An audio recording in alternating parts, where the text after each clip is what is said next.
저는 돈과 밥그릇 싸움에 눈이 먼 이기주의자가 아니거든요. 그런 시국에 파업하는 것에 대해서 책임이 있다고 저희도 생각합니다. 심지어 경쟁까지 해야 되는 기피과는 누가 가려고 할까요?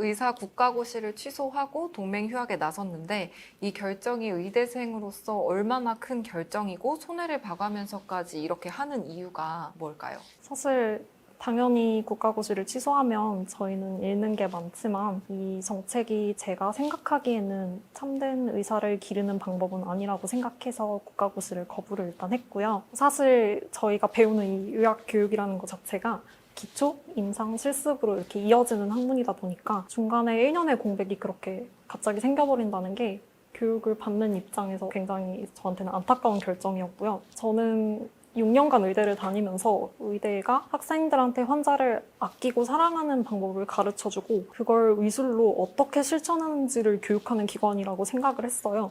근데 이렇게 강제적으로 근무 지역하고 근무할 과를 배정해서 교육을 시작을 한다든지 혹은 특정 누군가의 추천으로 의대생들이 선발이 되는 것은 소명감을 가진 참된 의사를 양성하는 방법은 아니라고 제가 생각을 했어요. 제 인생은 물론 제가 책임지면 되지만 제가 여기서 정책에 응하고 시험을 봐버리면 미래의학교육하고 의료계가 변질되는 건 누가 책임질지 잘 모르겠다는 생각이 들었거든요.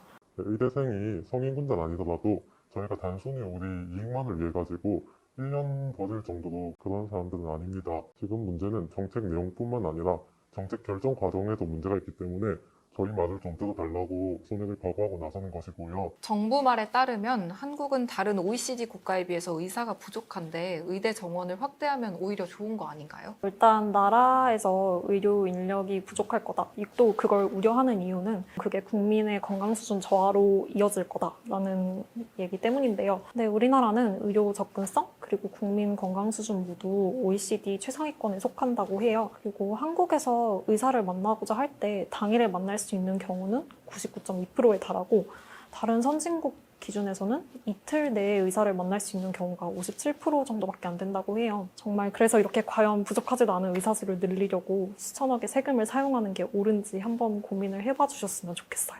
정부에서는 국민 1000명당 의사 수라는 OECD 통계 하나를 그 근거로 제시를 하고 있어요. 허나 이 통계는 각 나라의 면적, 인구 밀도, 제도, 보험 이런 것들이 하나도 담기지 않은 통계로 해석에 따라 굉장히 많은 해석 결과를 낳을 수 있는 통계입니다. 그 통계상에서 최상위권 나라들 이를테면 그리스, 쿠바, 여타 유럽의 선진국들이 결코 대한민국에 비해서 의료의 질이 높다고는 아무도 단정 못 지어요. 의사 수가 지금은 OECD 기준 뒤에서 두 번째라 하더라도 의사 수가 증가하는 정도는 굉장히 높은 상태입니다. 그래서 의사 수가 늘어나게 된다면 국민이 부담해야 되는 의료비가 증가하게 되고 그래서 건강보험료를 결국 많이 내야 될 수 있습니다. 특정 지역에 의사가 부족한 건 사실 맞지 않나요? 그 정부 방법이 아니라면 어떤 방법으로 지역 의료 격차를 해소해야 한다고 생각하시는지. 일단 OECD 기준으로 대한민국에서 지방하고 수도권의 의사 수의 차이는 OECD 평균에 비해서는 적은 편이고요. 수술과 진료가 한 명의 의사가 있다고 해서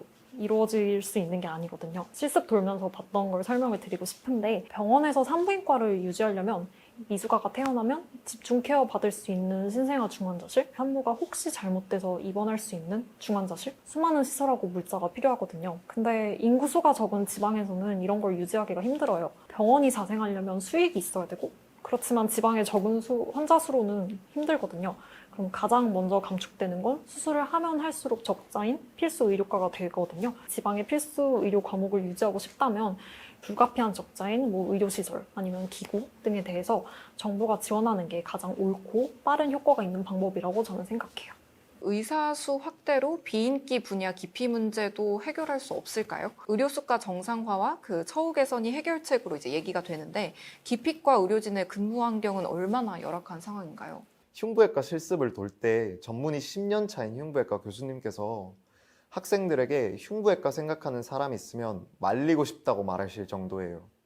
흉부외과를 전공해도 일자리가 없어요. 그 이상한 이 현상을 좀 들여다보면 지방에는 그만한 그 큰 병원이 없기 때문에 수도권에서 흉부외과 전문의로서 겨우 취직을 한다고 하더라도 낮은 수가 때문에 수술을 할 때마다 돈을 벌어야 되는데 돈을 잃어버릴 적자가 나요. 따라서 경영자 입장에서의 병원은 당연히 기피과 전문의 고용을 기피합니다.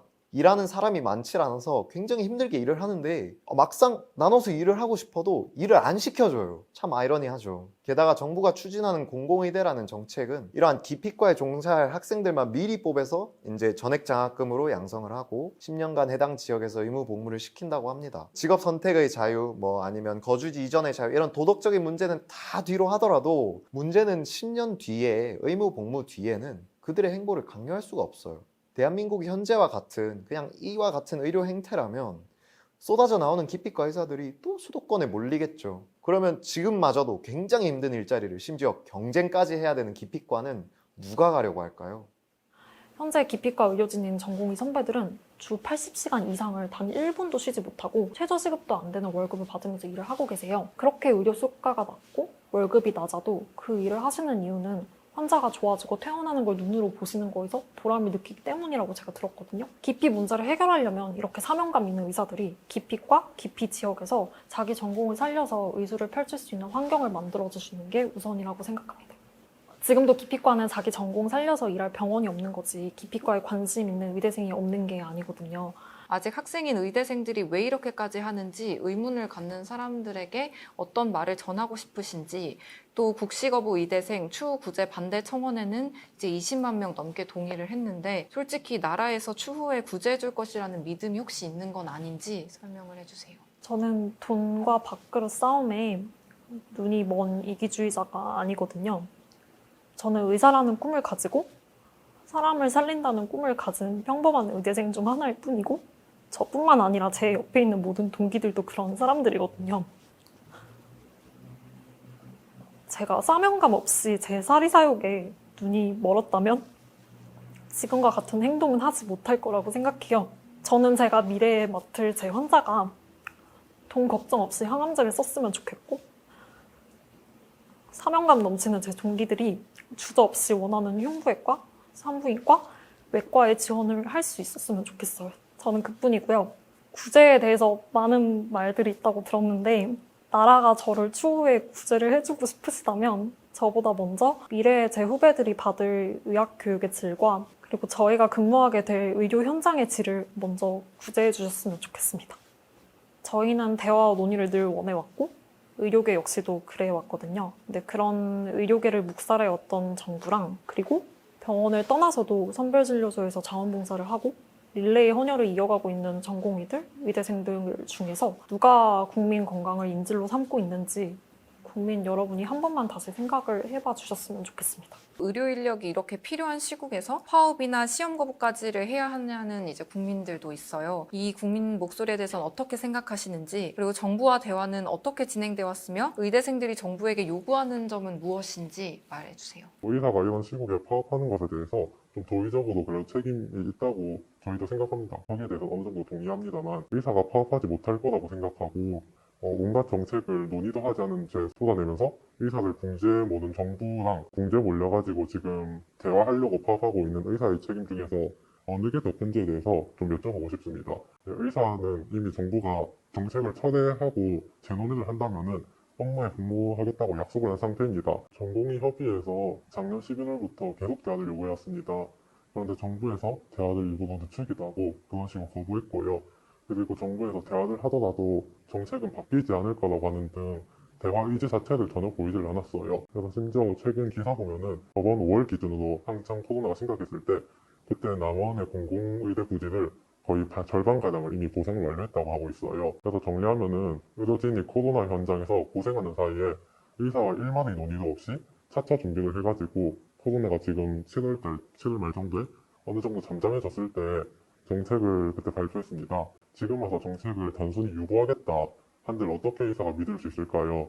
그래서 우선 지금 가장 바라는 거는 정책을 전면 철회하고 원점에서부터 재논의할 것을 요구합니다. 국시 거부를 하지 않거나 동맹 휴학에 동참하지 않은 의대생들에 대한 생각은 어떤지 궁금해요.